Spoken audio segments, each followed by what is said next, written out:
ناظرین شمولی کشیر ہند ضلع ورمل کی کنزر ٹاؤن ہالس مز سپود academy of art culture and languages تو J&K young writers forum Bazmee ادب گلمرگ کشمیر کے اشتراک ادبی تقریب ہند سنز معروف کشمیری شاعر غلام نبی دل نواز سز کشر زبان مز لکھنہ آمچہ کتابہ ہز رسم رونمائی انجام دن کے غرض منعقد تقریب مز معروف ادیب ماہر تعلیم طالب علم تو ادبس جڑت دویم شخصیت موجود تقریب مز ڈاکٹر شبنم آش مہمان خاص موجود یل زن رنجور تلگامی ہلال کشمیری تو دویم کیا اہم شخصیت تقریب مز شریک سپدت کشر ماجہ زیوی ہز راچ یقینی بناؤن باپت یژھن تقریباً حصہ سپدن اہم قرار دناو ات موقع پہ آو کتابہ ہند خدوخال بیان کرت غلام نبی دل نواز سن خدمات قابل تعریف قرار دت تمن خراج تحسین پیش کرنا آج یہ محفل گئی کنڈر ٹاؤن ہالس مز بہ نا چیز انسان غلام نبی دل نواز تہ مخاطب یہ کینسا بچپن پہ جوانی مز ونس تام یہ کینسا میں دیکھو یہ پنہ کتاب مز لیکھمت مجھے امید کہ تھی ات مز کتاب وات تھی کرو مے پنو رائے ست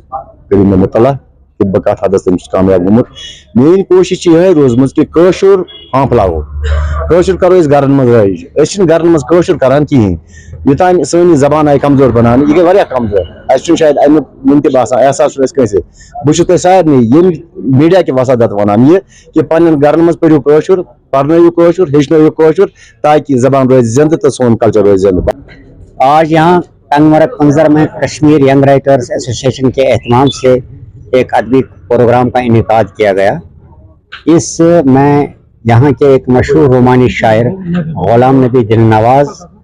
کے شاعری مجموعے جس کا نام ہے گن خواب اڈلک چشمن مز کشمیری زبان کا یہ مجموعہ ہے. اس کی آج رسم رونمائی انجام دی گئی اور اس سلسلے میں یہاں اطراف و اکناف سے آئے ہوئے ادبا اور شعراء کا ایک خاص تعداد موجود تھی یہاں. تو ڈاکٹر شبنم اشائی صاحبہ نے وہ تو مہمان خصوصی کی حیثیت سے اس کے علاوہ کئی کالجوں سے آئے ہوئے پروفیسر صاحبان اور شعراء نے اس میں حصہ لیا. تو یہ کشمیری زبان کی ترویج و تشہیر اور اس اپنے ادب اور ثقافت سے اپنے آنے والی نسل کو روشناس کرانے کے سلسلے میں یہ ہماری کوشش رہتی ہے ہمیشہ. مشاعرے کرنا، کتابوں کی رسم رونمائی، سیمینارز اور باقی چیزیں. یہاں ایک محفل موسیقی کا بھی اہتمام کیا گیا تھا.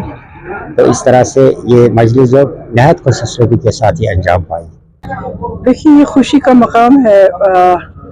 مجھے بڑی مسرت ہوئی یہاں دیکھ کے کہ اتنے سارے لوگ اور اتنی ساری یوتھ جو ہے شاعری کو سننے آئے یا شاعری جو کر رہے ہیں. اے آئی کے اس دور میں جہاں انسان سے جو ہے قلم کاغذ جو ہے دور ہو گیا ہے، ایسے ماحول میں ابھی بھی کوئی شگف رکھے شاعری سے، ادب سے، قلم سے، کاغذ سے، تو یہ اچھی بات ہے. چنانچہ